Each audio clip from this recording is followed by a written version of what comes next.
ಧನಸ್ಸು ರಾಶಿಗೆ 2025ರ ರಾಶಿ ಫಲ ಹೇಗಿದೆ?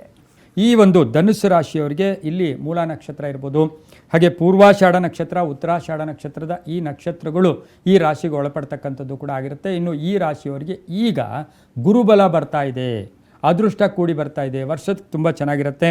ಹಾಗಾಗಿ ಇವರಿಗೆ ಈಗ ರಾಹುಬಲ ಬರ್ತಾ ಇದೆ.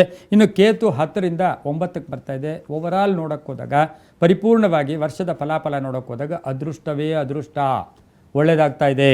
ಏನು ಒಳ್ಳೆಯದಾಗುತ್ತೆ? ಆರ್ಥಿಕವಾಗಿ ನಾನಾ ವಿಧವಾದ ನಿಮಗೆ ಅವಕಾಶಗಳು ಸಿಗುತ್ತೆ. ಕೇವಲ ನಾನು ಟೀಚರಲ್ಲೇ ಇಲ್ಲ, ಬೇರೆ ನೀವೇನೋ ಒಂದು ಜಮೀನು ಮಾಡ್ತಾಯಿದ್ರೆ ಅದರಿಂದ ಆಸ್ತಿ ಬರೋದು, ಅದರಿಂದ ಫಲ ಅಂದರೆ ನಾನಾ ವಿಧವಾದ ಪರಿಪೂರ್ಣ ನಿಮಗೆ ಇವತ್ತಿನ ಸಹ ಅವಕಾಶಗಳು ಬರ್ತಾ ಇದೆ. ಹೊಸ ಆಲೋಚನೆಗಳಿಗೆ ಮನ್ನಣೆ ಸಿಗುತ್ತೆ. ವಿದೇಶ ಪ್ರಯಾಣ ಯೋಗ ಕೂಡಿ ಬರ್ತಾ ಇದೆ. ವಿದ್ಯಾರ್ಥಿಗಳಿಗೆ ಉದ್ಯೋಗ ಅಂದರೆ ಪ್ಲೇಸ್ಮೆಂಟ್ ಆಗ್ತಕ್ಕಂಥ ಸಾಧ್ಯತೆ, ಮಹಿಳಾ ವಿದ್ಯಾರ್ಥಿಗಳಿಗೆ ಶುಭ ಆಗ್ತಕ್ಕಂಥದ್ದು. ಹಾಗೆ ಪೂರ್ವಿಕರ ಪಿತ್ರಾರ್ಜಿತ ಆಸ್ತಿಯ ವಿಷಯದಲ್ಲಿ ಶುಭ ಆಗುತ್ತೆ. ಮಾರಾಟಕ್ಕಿಟ್ಟಿದ್ದೀರಾ, ಅದರಿಂದ ಶುಭ ಆಗುತ್ತೆ.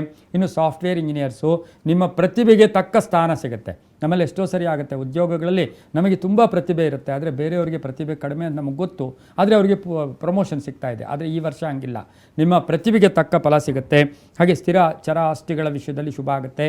ಮಕ್ಕಳಿಂದ ಶುಭ ಆಗುತ್ತೆ. ಮನೆಗೆ ಅತಿಥಿ ಬರ್ತಕ್ಕಂಥ ಯೋಗ, ಮನೆಗೆ ಎಲ್ಲೋ ಒಂದು ಕಡೆ ರಿಪೇರಿ ಇರ್ಬೋದು, ಡೆಮಾಲಿಷ್ ಇರ್ಬೋದು, ಅಥವಾ ಆ ಮನೆಗೆ ಇದು ಮಾಡ್ಕೊಳ್ತಕ್ಕಂಥ ಸಾಧ್ಯತೆ ಕೂಡ ಇರುತ್ತೆ. ಹಾಗೆಯೇ ರಾಜಕೀಯ ಪ್ರಗತಿ, ಈ ರಾಶಿಯವರಿಗೆ ರಾಜಕೀಯ ಪ್ರಗತಿ, ಧರ್ಮ ಸಂಸ್ಥಾಪಕರಿರ್ಬೋದು, ಧರ್ಮಾಧಿಕಾರಿಗಳಿರ್ಬೋದು.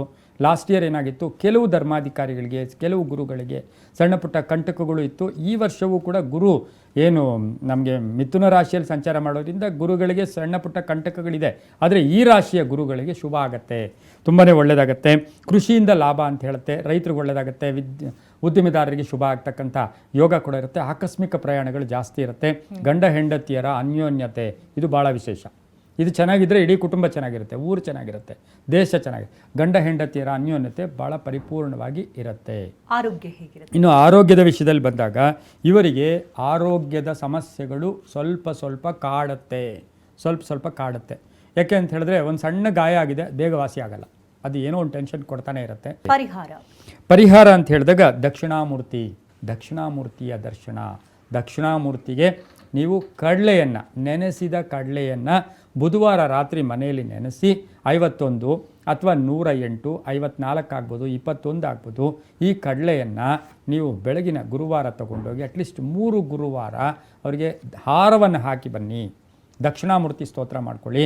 ಹಾಗೆಯೇ ಈ ರಾಶಿಯವರಿಗೆ ಏನು ಹೇಳುತ್ತೆ ಅಂದರೆ, ಸ್ವಲ್ಪ ಪಂಚಾಮೃತ ಅಭಿಷೇಕವನ್ನು ಕೂಡ ದಕ್ಷಿಣಾಮೂರ್ತಿ ದೇವಸ್ಥಾನದಲ್ಲಿ ಮಾಡಿಸಿದ್ದೆ ಆದರೆ ಶುಭ ಆಗುತ್ತೆ, ಒಳ್ಳೆಯದು ಕೂಡ ಆಗುತ್ತೆ. ಪೇಷಂಟ್ಸ್ ಎಲ್ಲೋ ಒಂದು ಕಡೆ ಎಲ್ಲಿ ರೋಗಿಗಳಿರ್ತಾರೆ, ಹಾಸ್ಪಿಟ್ಲಲ್ಲಿರ್ತಾರೆ, ಅಂಥವ್ರಿಗೆ ಹಾಲು ಬ್ರೆಡ್ಡನ್ನು ದಾನ ಮಾಡಿ ದಕ್ಷಿಣಾಮೂರ್ತಿಯನ್ನು ಪ್ರಾರ್ಥನೆ ಮಾಡಿದ್ದೆ ಆದರೆ ಒಳ್ಳೆಯದಾಗುತ್ತೆ. ಪರಿಹಾರ ಮಂತ್ರ ಅಂದರೆ ಓಂ ನಮೋ ಭಗವತೆ ದಕ್ಷಿಣಾಮೂರ್ತಯೇ ಮಹ್ಯಂ ಮೇಧಾಂ ಪ್ರಜ್ಞಾಂ ಪ್ರಯಚ್ಛ ಸ್ವಾಹ. ಕಷ್ಟ ಇದು. ಓಂ ನಮೋ ಭಗವತೆ ದಕ್ಷಿಣಾಮೂರ್ತಯೇ ಸಾಕು. ಆದಾಯ ಮತ್ತು ಖರ್ಚು 7 ಆದಾಯ ಇರುತ್ತೆ, 3 ಖರ್ಚು, ಒಳ್ಳೆಯದಾಗುತ್ತೆ.